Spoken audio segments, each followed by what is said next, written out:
রাশিক রহমান, বাংলাদেশ আওয়ামী লীগের সরাসরি একজন রাজনীতিবিদকে পাচ্ছি, বাংলাদেশ আওয়ামী লীগের অ্যাসিস্ট্যান্ট সেক্রেটারি। আপনাকে ধন্যবাদ।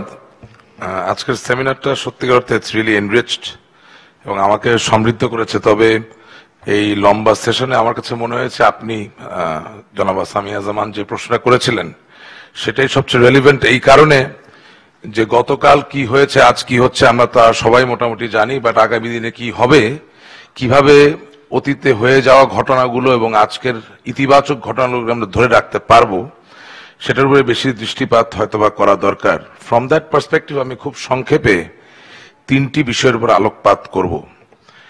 একটি হচ্ছে, একটু আগেই ৭১ টিভির ব্যবস্থাপনা পরিচালক জনাব মোজাম্মেল বাবু এবং আরো অনেক সম্মানিত অতিথিবৃন্দ আমাদের মাননীয় প্রধানমন্ত্রী বঙ্গবন্ধু কন্যা জননেত্রী শেখ হাসিনার দৃঢ় নেতৃত্বের কথা উল্লেখ করেছেন। আমি তাদের সাথে সম্পূর্ণভাবে একমত। তবে বাস্তবতা হচ্ছে যে আমরা সকলে মিলে এবং মাননীয় প্রধানমন্ত্রীর নেতৃত্বে বাংলাদেশের স্বাধীনতা, মুক্তিকামী, মুক্তিপ্রেমী মানুষদের ঐকান্তিক সহযোগিতায় আজকে ভারত বাংলাদেশের সম্পর্ক যেই জায়গায়, এটাকে আগামী দিনে আমাদের অনাগত প্রজন্মের জন্য যদি এই অবস্থায় রেখে যেতেই হয় তাহলে আমরা কেউই চিরকাল এই পৃথিবীতে থাকবো না। নতুন নেতৃত্ব তৈরি করতে হবে। আর নতুন নেতৃত্ব তৈরি হওয়ার ক্ষেত্রে শুধুমাত্র আমাদের দেশের আজকের যে রাজনৈতিক দলগুলো সেগুলোর উপর ডিপেন্ড করলে তো হবে না। তা আমার একটা বিকল্প প্রস্তাবনা হচ্ছে, যেহেতু ভারত বাংলাদেশের বিভিন্ন চুক্তি প্রটোকল এগুলোর মধ্য দিয়ে অর্থনৈতিক ক্ষেত্রে, সাংস্কৃতিক ক্ষেত্রে নতুন দিগন্তের সূচনা ঘটেছে, শুধু তাই না, ঢাকা বিশ্ববিদ্যালয়ের সাথে ওশানোগ্রাফি ডিপার্টমেন্ট অর্থাৎ শিক্ষা ক্ষেত্রেও একটা নবতারের দিগন্ত উন্মোচিত হতে যাচ্ছে।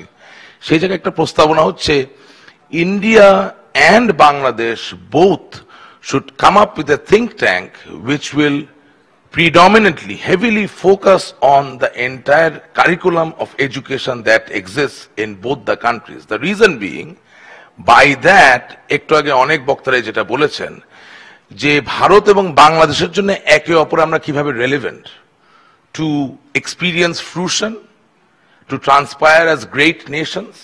কারণ আসলে ঐতিহাসিকভাবে তো আমাদের আরো অনেকটা মহৎ জায়গায় চলে যাওয়ার কথা ছিল, বিশালতার জায়গায় চলে যাওয়ার কথা ছিল, সেটা যেতে পারিনি। সো সেই জায়গায় 2015 সাল থেকে অনওয়ার্ডস যদি আমাদেরকে সিমলেস ভাবে, কোনো বাধাহীন ভাবে এগিয়ে যেতেই হয়, তাহলে আমরা একে অপরের কাছে কতটা প্রয়োজনীয় এবং কিভাবে প্রয়োজনীয় সেটাকে নিরূপণ করতে হলে এবং সেটাকে ইনস্টিল করতে হলে, আমাদের হৃদয়ে এটাকে হৃদয়ঙ্গম করাতে হলে, our entire education system in a very clever manner, intelligent manner, it has to be revamped.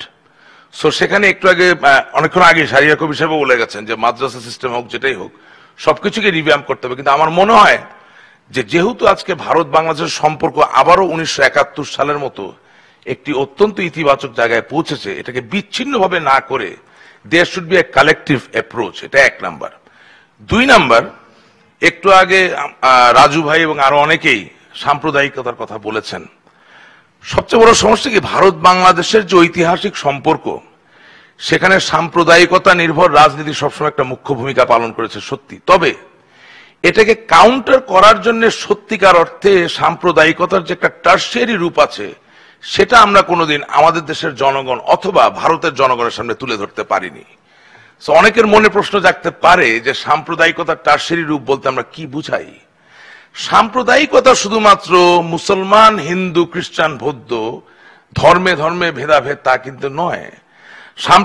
সাম্প্রদায়িকতার tertiary রূপ হবে যখন একজন মুসলিম ব্যক্তি আরেকজন মুসলিম ব্যক্তির মুসলিম হওয়ার গুণগত মান নিয়ে প্রশ্ন করতে পারবেন।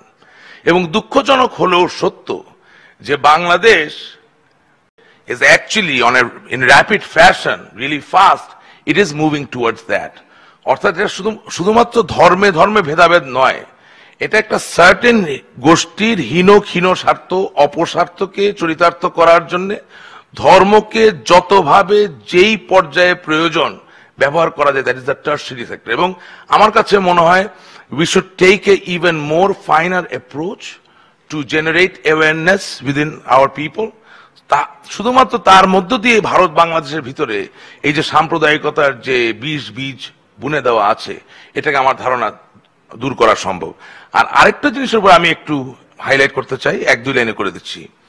এটাকে বলা হয় তুলনামূলক সুবিধা, অর্থনীতির ভাষায় এটাকে বলে কম্পারেটিভ অ্যাডভান্টেজ। একটু আগে বদিউল আলম মজুমদার সাহেব কিছু কথা বলে গেছেন, উনি একজন স্বনামধন্য বুদ্ধিজীবী। আমি as a young man, the only thing I would like to say, দিনের শেষে whatever treaty, whatever contract we may have, our entire education system, our leadership, our economic system has to be in a position where we will be creative enough, and creative economic activity shall be and only shall be the engine by which we can become great.